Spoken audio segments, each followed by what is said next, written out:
ನಮನ ಭಾವಭಕ್ತಿಯೊಡಿಂದು ಕಾವದೈವಕ್ಕೆ ನಮನ ಕಂಚನಾಭನ ಸಕಲೆ ಬೇಡುವೆವು ಇಂದು. ಪ್ರತಿ ವರ್ಷ ಒಂದು ಹಬ್ಬವನ್ನಾಗಿ ಆಚರಿಸಿಕೊಳ್ತಾ ಬಂದಿದ್ದಾರೆ. ಕಳೆದ 45 ವರ್ಷಗಳಲ್ಲಿ ಪೂಜ್ಯರು ವಿವಿಧ ಕ್ಷೇತ್ರಗಳಲ್ಲಿ ಬಹಳಷ್ಟು ಸಾಧನೆಗಳನ್ನು ಮಾಡುತ್ತಾ ಬಂದಿದ್ದಾರೆ.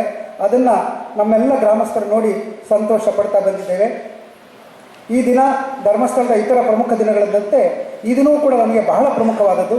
ಯಾಕೆಂದರೆ ಈ ದಿನ ಪೂಜ್ಯರು ಸಂಜೆಯ ಕಾರ್ಯಕ್ರಮದಲ್ಲಿ ತಮ್ಮ ಮುಂದಿನ ವರ್ಷದ ಕನಸುಗಳನ್ನು ನಮ್ಮೊಡನೆ ಹಂಚಿಕೊಳ್ತಾರೆ, ತಮ್ಮ ಸಾಧನೆಗಳನ್ನು ಪುನರಾವಲೋಕನ ಮಾಡಿಕೊಳ್ತಾರೆ.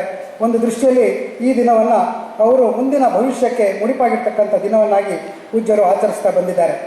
12 ಈ ವಿಜಯದಶಮಿ ದಿನದಂದು ಪೂಜ್ಯರ ಪಟ್ಟಾಭಿಷೇಕದ ದಿನವನ್ನು ಆಚರಿಸಲಿಕ್ಕೆ, ಉತ್ಸವವನ್ನು ಆಚರಿಸಲಿಕ್ಕೆ ನಾವೆಲ್ಲರೂ ಇಲ್ಲಿ ಸೇರಿದ್ದೇವೆ. ಇವರು 1982ರಲ್ಲಿ ಹೇಳಿದ ಒಂದು ಮಾತಿದು. 3 ವರ್ಷ ಸತತ ಕಾಲೇಜು ವ್ಯಾಸಂಗ ಮಾಡಿ ಇತರರ ಲೆಕ್ಕ ಬರೆಯುವ ನೌಕರಿಗೆ ಹೋಗುವ ಬದಲಿಗೆ ಸ್ವಉದ್ಯೋಗ ಮಾಡಿ ನಮ್ಮ ಲೆಕ್ಕ ನಾವು ಬರೆಯುವುದು ಹೆಚ್ಚು ಅರ್ಥಪೂರ್ಣವಾದದ್ದು. ಇದು ಒಂದು ಇವತ್ತು ಅಂತಾರಾಷ್ಟ್ರೀಯ ಮಟ್ಟದಲ್ಲಿ ಬಹುದೊಡ್ಡ ಸ್ಲೋಗನ್ ಆಗಿದೆ. ಇದರಿಂದಾಗಿ ಈ ಒಂದು ಸ್ಲೋಗನ್ನಿಂದಾಗಿ ಪೂಜ್ಯರು ಕೈಗೊಂಡಂತಹ ಸ್ವಉದ್ಯೋಗ ತರಬೇತಿ ಕೇಂದ್ರಗಳ ಒಂದು ಚಳುವಳಿ ಇವತ್ತು ರಾಷ್ಟ್ರವ್ಯಾಪಿಯಾಗಿ ಬೆಳೆದಿದೆ.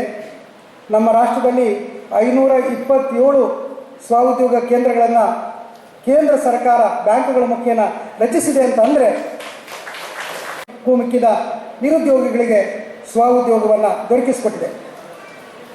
ಪೂಜ್ಯರ ಇನ್ನೊಂದು ಸ್ಲೋಗನನ್ನು ನೆನಪು ಮಾಡ್ಕೊಳ್ಳೋದಾದರೆ, ಹಸಿದ ಹೊಟ್ಟೆಯವನಿಗೆ ಧರ್ಮವನ್ನು ಹೇಳಿದರೆ ಏನು ಪ್ರಯೋಜನ, ಮೊದಲು ಆತನ ಹೊಟ್ಟೆಯ ಹಸಿವನ್ನು ಇಂಗಿಸಬೇಕು. ಇದು ಕೂಡ ಪೂಜ್ಯರ ಒಂದು ಕಾರ್ಯಕ್ರಮದ ರೂಪದಲ್ಲಿ ಬಳಸಿದಂಥ ಒಂದು ಘೋಷಣೆ.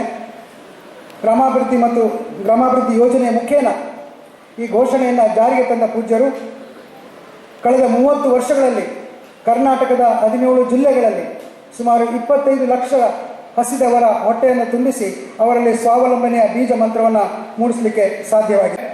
ದುಶ್ಚಟಗಳೆಂದರೆ ಭಾಗ್ಯದ ಬಟ್ಟಲಿನಲ್ಲೊಂದು ರಂಧ್ರವಿದ್ದಂತೆ, ಇದ್ದುದೆಲ್ಲವೂ ಸೋರಿ ಹೋಗುವುದು.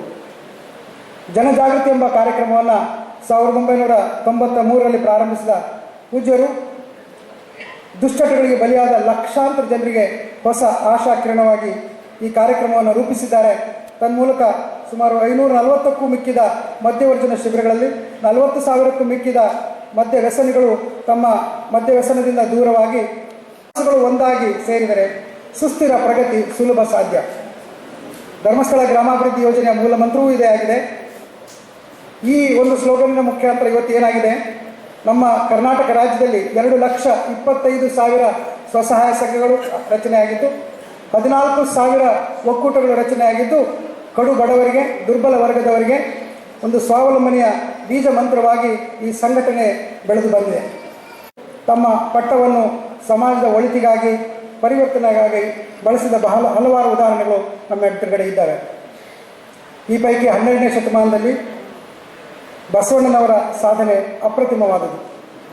ಇಂದು ಈ ಕಾಲದಲ್ಲಿ ಅಂದಿನ ಬಸವಣ್ಣನವರಿಗೆ ಸರಿಸಮಾನವಾಗಿ ಹೆಗ್ಗಡೆ ಪೀಠದಲ್ಲಿ ಕುಳಿತು ಧರ್ಮ ಪ್ರವರ್ತನೆ, ಶೈಕ್ಷಣಿಕ ಕ್ರಾಂತಿ, ಸ್ವಉದ್ಯೋಗ ಪ್ರೇರಣೆ, ನಿರುದ್ಯೋಗ ನಿವಾರಣೆ, ಸಂಸ್ಕೃತಿಯ ರಕ್ಷಣೆ, ದುಶ್ಚಟಗಳ ನಿವಾರಣೆ, ಗ್ರಾಮ ಸಬಲೀಕರಣ, ಹೀಗೆ ಪೂಜ್ಯ ವೀರೇಂದ್ರ ಹೆಗ್ಗಡೆಯವರು ತಮ್ಮ ಆಡಳಿತೆಯ ಕಾಲದಲ್ಲಿ ದಿನದಿಂದ ದಿನಕ್ಕೆ ಸಾಧನೆಯ ಮೈಲುಗಲ್ಲುಗಳನ್ನು ಏರುತ್ತಾ ಜನರಿಗೆ, ದೇಶಕ್ಕೆ, ರಾಜ್ಯಕ್ಕೆ ಸುಭಿಕ್ಷೆಯನ್ನು ಬಯಸುತ್ತಾ ಬೆಳೆಸುತ್ತಾ ಬಂದಿದ್ದಾರೆ.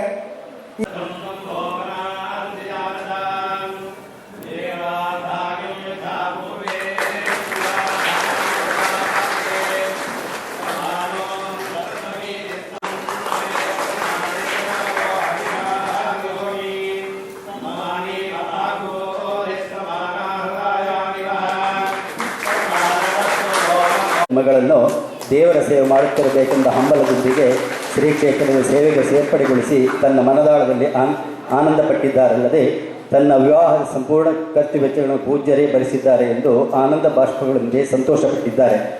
ಇವರ ಕ್ಷೇತ್ರದ ಸಂಬಂಧ, ಕರ್ತವ್ಯನಿಷ್ಠೆ, ಪ್ರಾಮಾಣಿಕತೆ, ಅರ್ಪಣಾ ಮನೋಭಾವ ಹಾಗೂ ಪೂಜ್ಯರ ಮೇಲಿನ ಭಕ್ತಿ ಶ್ರದ್ಧೆಗಳ ಪ್ರತೀಕವಾಗಿ ಪರಮ ಪೂಜ್ಯ ಕಾವಂದರರು ಇವರ